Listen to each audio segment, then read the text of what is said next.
கர்த்தருடைய மகா பரிசுத்த நாமத்துக்கு சோத்திரமும் மகிமையும் உண்டாவதாக. கர்த்தர் தந்தாரிலும் இந்த புதிய நாளில் கூட அவரை மகிமைப்படுத்தும்படியாக அவருடைய உவமையாகிய நல்ல மேய்ப்பன் உவமை குறித்து தியானிக்க கிருபை பாராட்டியுள்ளார். இந்த நல்ல மேய்ப்பன் உவமையோட மைய கருத்து பார்த்தோன்னா, இயேசு ஆடுகளுக்காக உயிர் கொடுப்பவர். ஆடுகள் என்பது இங்க விசுவாசிகளை குறிப்பிடுகிறது.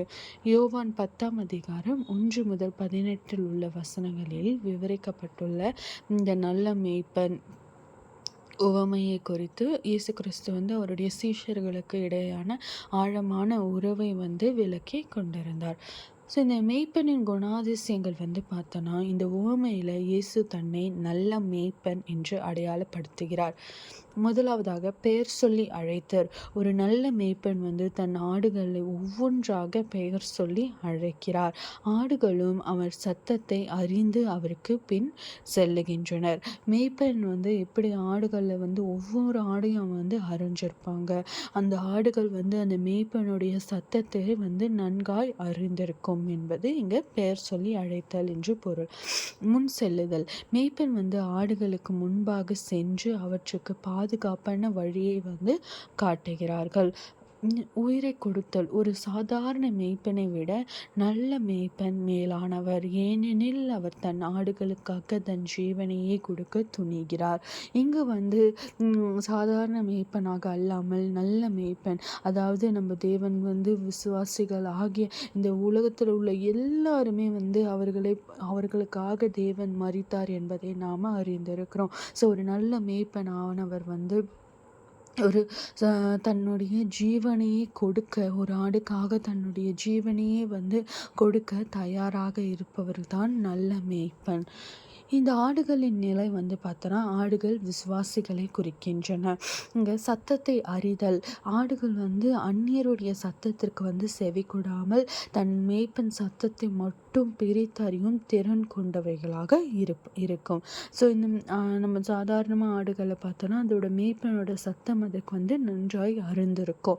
ஸோ அதே போல தான் நாம் அந்நிய காரியங்களுக்காக அல்லாமல் நம்ம தேவனுடைய சத்தத்தை நாம் அறிந்து ஆராய்ந்து அவருடைய சத்தத்திற்கு நம்ம பின்பற்றும் பொழுது நம்ம நல்ல ஆடுகளாய், அதாவது நல்ல விசுவாசிகளாய் இருப்போம். பின்பற்றுதல். மேய்ப்பன் காட்டும் வழியில் ஆடுகள் நம்பிக்கையுடன் நடக்கின்றன.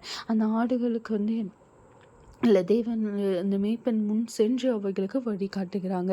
அது என்ன வழியாக இருந்தாலும் ஆடுகள் அந்த மேய்ப்பனை பின்பற்றி போகுது. ஏன்னா அந்த மேய்ப்பன் மீதான நம்பிக்கை. அதே போல் தான் நாம் தேவன் நம்ம நடத்துகிற வழியில் கண்மூடி கொண்டு அவரை பின்பற்றி நடக்கும்பொழுது வழி எப்படி வேணால் இருக்கலாம், ஆனால் நம்ம போய் சேர்ற இடம் பாதுகாப்பான இடமாய் அவருடைய இடமாய் இருக்கும் என்பதில் எந்த ஒரு சந்தேகமும் நம்மளுக்கு தேவையில்லை. அவர் மீது மாத்திரம் நம்பிக்கை வைத்து போகிற வழியில் ஒருவேளை கரடு முரடாக இருக்கலாம், ஒருவேளை மேலே கீழே இருக்கலாம், ரோடு சரியில்லாமல் இருக்கலாம். அதாவது நம்மளோட வாழ்க்கை பயணமாக நம்ம எடுத்துக்கொள்ளும் பொழுது நம்மளுக்கு வழியில் எவ்வளவோ பிரச்சனைகள் வரலாம், இவ்வளோ காரியங்கள் வரலாம். அப்படியெல்லாம் இருக்கும் பொழுது நம்ம அதை பற்றி வழியை பார்க்காம நம்ம தேவனை பார்த்து அவரை பின்பற்றும் போது வழி எப்படியாக இருந்தாலும் சரி, அது நம்மளோட பாதுகாப்புக்காக அவர் எப்பேற்பட்ட வழியிலும் நம்மளை நடத்துவாரே தவிர நம்மளை கீழே தள்ளாட ஒட்டார். பாதை எப்படி வேணா இருக்கலாம், வழி எப்படி வேணா இருக்கலாம், ஆனால் எல்லாத்துலேயும் நம்மை தாங்குகிறவர் நம் தேவனாக இருப்பார். நம்மை தாங்கி நம்ம கரத்தை பிடித்து அவர் நடத்தி கொண்டு போய் விடுவார். அவரை பின்பற்றி நம்ம போகும்பொழுது நம்ம இருக்கிற சூழ்நிலைகளை பார்த்து பயப்படாமல் அவரை நம்பி அவர் மேல நம்பிக்கை விசுவாசமும் வைத்து போனோம் என்றால் நம்ம பாதுகாப்பான இடத்துக்கு போய் சேருவோம். அப்படி வழி நம்மளால சகித்து கொள்ள முடியாமல் நம்மளுக்கு அந்த போராட்டத்தை அனுபவிக்க முடியாதுன்னு அப்படின்னு நம்ம வழி மாறி போயிட்டோம்னா நம்ம தொலைந்து போய்விடுவோம். அந்த வழியின் பாதை முடிவில் நம்ம தொலைஞ்சு போயிருப்போம். அதுவே தேவனோடு நம்ம போகும்பொழுது நிச்சயமாய் நாம் பாதுகாக்கப்படுவோம். இந்த உலகத்தில் பாடுகள் உண்டு, பிரச்சனைகள் உண்டுன்னு தான் தேவன் நம்மளுக்கு சொல்லியிருக்கிறாரு. ஸோ அதே போல தான் ஒரு காரியம் இருக்குது. நம்ம எந்த பிரச்சனையும் இல்லாமல் நம்ம லைஃப் ஸ்மூத்தாக போகுதுன்னா நம்ம நிச்சயமாக தப்பான வழியில் போகிறோம் தான் அர்த்தம். அதுவே நம்ம வாழ்க்கையில் அப்ஸ் அண்ட் டவுன்ஸ் இருக்கும் போதும் தேவனை நம்ம பின்பற்றி நம்ம நினச்ச மாதிரி அது போகலை, வேறு மாதிரி போகுது வழினா நீங்கள் தெரிஞ்சுக்கோங்க, தேவன் உங்களோடு இருக்கிறார் என்பது தான் நிச்சயம். நாம் நினைப்பது அல்ல, தேவன் நம்மளை குறித்து வேறு திட்டம் வைத்திருப்பார். அந்த திட்டத்தின்படி அவர் நடத்தி செல்லும்போது வழி கடினமாக இருக்கலாம், ஆனால் முடிவு சம்பூர்ணமாக இருக்கும். மேய்ப்பனுக்கு கூலியாளுக்கும் உள்ள வேறுபாடு. அதாவது இயேசு இந்த உவமை சொல்லும் போது இயேசு மெய்யான மேய்ப்பனுக்கும் கூலிக்கு செல்பவனுக்கும் வித்தியாசம் இருக்கு இல்லையா? தன்னுடைய சொந்த ஆடுகளாக அவன் நினைக்கும் பொழுது இந்த நல்ல மேய்ப்பனானவன் ஆடுகள் தனக்கு சொந்தமானவை என்பதால் ஆபத்து காலத்தில் அவற்றை விடாமல் காத்துக்கொள்வார், கைவிடாமல் காத்துக்கொள்வார். ஆனால் கூலியால் பார்த்தோன்னா தனக்கு சொந்தம் இல்லாததால் ஆபத்து வரும்பொழுது ஆடுகளை விட்டுவிட்டு ஓடி போகிறான். அவனுக்கு ஆடுகள் மேலே உண்மையான அக்கறை இல்லை. ஸோ இங்கே தேவன் சொல்வது இந்த உலக காரியத்துக்கு அடிமையாக நம்ம இருக்கும்பொழுது, உலகத்தின் மீதுக்கு நம்ம முக்கியத்துவம் கொடுத்துருக்கும் போது அவைகள் எல்லாம் நம்மளோடு வரும். ஆனால் நமக்கு ஒரு ஆபத்துன்னு வரும்போது விட்டுட்டு ஓடிடுவாங்க. இப்போ நான் சொன்னேன் இல்லையா, பாதைகளை பார்க்கும் போது இந்த பாதை இது கஷ்டமாக இருக்குது, நம்ம தேவனை விட்டு நல்ல மேய்ப்பனை விட்டு நம்ம இப்படி வந்தோம்னா நம்ம யாரை பின்பற்ற போகிறோமோ அவங்க நம்ம கூட தான் வர மாதிரி இருக்கும். ஆனால் நம்மளுக்கு ஒரு பிரச்சனைன்னு வரும்பொழுது நம்மளை விட்டுட்டு போயிடுவாங்க, அவங்க பாதுகாத்து கொண்டு போயிடுவாங்க. ஆனால் தேவன் அப்படிப்பட்ட தேவன் கிடையாது. நமக்காக உயிரையும் விட்ட தேவன், நமக்காக சாக கூட துணிந்த தேவன், நம்மளோட பாவத்துக்காக அவர் மறிக்க துணிந்து மறித்து உயிர் தெழுந்த தேவன் நம்மளை நிச்சயமாய் கைவிடவே மாட்டார். எவ்வளவு பெரிய ஆபத்து பிரச்சனை வந்தாலும் நம்மை கைவிடாமல் அதிலிருந்து நம்மளை ரட்சித்து கொண்டு போய் பாதுகாப்பான இடத்துல சேர்ப்பார் என்பது தான் நிச்சயம். நான் சொன்ன பிரகாரம் வழி கரடு முரடா கஷ்டமாக இருக்கலாம், ஆனால் அதில் நம்ம காலை அவர் தள்ளாட விடவே மாட்டார். அவரை நம்ம தாங்கி பிடித்து நம்மளை நடத்தி செல்லுவார். வழி எப்படி வேணா இருக்கலாம், ஆனால் தேவனோடு நம்ம நடக்கும் பொழுது அதை அவர் நிவர்த்தி செய்து முடிப்பார். நானே ஆடுகளுக்கு வாசல் என்று தேவன் சொல்லுகிறார். இயேசு தம்மை வாசல் என்று அழைக்கிறார். இந்த வாசல் வழியாக பிரவேசிக்கிறவன் திருடன் அல்ல, அவனே மேய்ப்பன். இயேசுவின் மூலமாக மட்டுமே ஒருவன் ரட்சிப்பையும் ஆவிக்குரிய பாதுகாப்பையும் பெற முடியும். அவர் மூலமாக பிரவேசிக்கிறவர்கள் உள்ளும் புறமும் போய் மேய்ச்சலை கண்டடைவார்கள். சொன்ன பிரகாரம் அந்த கடைசியில் அந்த பாதையில் நடத்தி அவர் பாதுகாப்பான இடத்துக்கு சேர்ப்பார். அந்த பாதுகாப்பான இடத்திற்கு அவரே வாசலாக இருப்பார். அந்த வாசலுக்குள்ள பிரவேசிக்கிறவர்கள் உள்ளும் புறமுமாய் மேய்ச்சலை கண்டடைவார்கள். எதுக்கு ஆடுகள் வழி நடத்தி செல்லப்படுறது? மேய்ச்சலுக்காக. அதே போலதான் நாமும் நம்மளுடைய ஆவிக்குரிய மேய்ச்சலுக்காக செல்லும் பொழுது அந்த ஆவிக்குரிய மேய்ச்சலான ஆவிக்குரிய பாதுகாப்பையும் ரட்சிப்பையும் நம்ம தேவன் என்ற இயேசு என்ற வாசலின் வழியாக மாத்திரமே அதனுள்ள சென்று நம்மளால் அதை அடைய முடியும். நாம் மாறி நம்ம வழி தவறி போய்விட்டோம் என்றால் இந்த மேய்ச்சலை நம்மளால் காணவே முடியாது. ஆனால் மாறாக தேவனை பற்றி கொண்டு அவரை பின்பற்றி பாதை எப்படி இருந்தாலும் அவர் நம்மோடு இருக்கிறார் என்ற நம்பிக்கையில் நம்ம செல்லும் பொழுது அவர் நமக்கு வாசலாக இருப்பார். அந்த வாசலின் உள்ளும் புறமுமாய் நம்ம போகும்போது ஆவி ரட்சிப்பு, ஆவியின் கனிகள் என்ற பல மேய்ச்சல்களை நம்ம வாழ்வில் நாம் பெற்றுக்கொள்ள முடியும். இந்த உவமையின் நோக்கம் பார்த்தோன்னா பரிபூரண ஜீவன். அதாவது யோவான் 10:10 நம்ம பார்க்கும் பொழுது திருடன் திருடவும் கொல்லவும் வருகிறார், நானும் அவைகளுக்கு ஜீவன் உண்டாயிருக்கும்படி அதை பரிபூரணப்படவும் வந்தேன். இந்த திருடன் என்று குறிப்பிடப்படுகிறது பிசாசானவன் தான். ஏன்னா தேவன் நம்ம பைபிளில் பார்க்கும்போது இந்த பிசாசை திருடன் என்று தான் குறிப்பிடப்படுகிறார். திருடன் திருடவும் கொல்லவும் வருவானா. இந்த பிசாசானவன் நம்மை திருடி கொள்ளவும், நம்மளோட ஆத்மாவை திருடி கொள்ளவும், நம்மை கொல்லவும், நம்மளுடைய ஆத்மாவை தேவனிடத்திலிருந்து பிரித்து கொள்ளவும் வருகிறான்.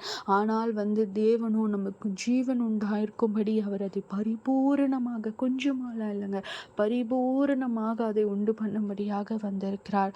ஸோ நாம் ஒரே மந்தையாய், அதாவது வேறு ஆடுகளும் புற ஜாதிகளும் சரி, எல்லாருக்குமே தேவன் ஒன்றுதான், மேய்ப்பன் ஒன்றுதான், மந்தை ஒன்றுதான். அவர் என்ன கூறுகிறாரோ அவர் அதன்படி நம்ம நடக்கும் பொழுது திருடன் நம்மளை திருடவும் முடியாது, கொல்லவும் முடியாது. மாறாக நம்ம ரட்சிப்பு என்ற மேய்ச்சலை அடைவோம்.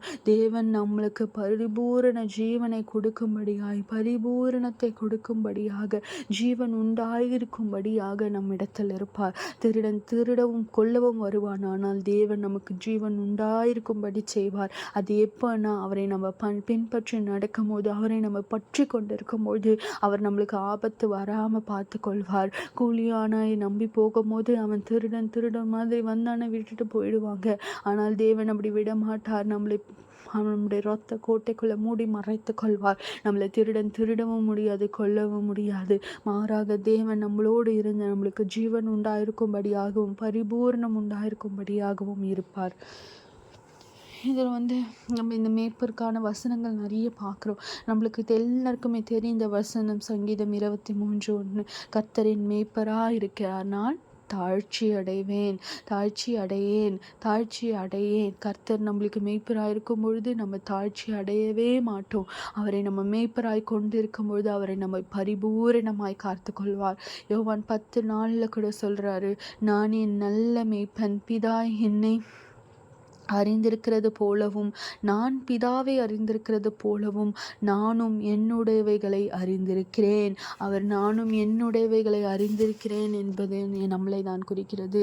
நம்மை தான் நம்ம ஆடுகளாகிய நம்மளை தான் குறிக்கிறது. அவர் நம்மளை அறிந்திருக்கிற தேவனாக இருக்கிறார். அவர் நம்மளை பற்றி கொண்டிருக்கிற தேவனாக இருக்கிறார். அவரை நம்ம ஒருபோதும் அவர் நம்மளை கைவிட மாட்டார்.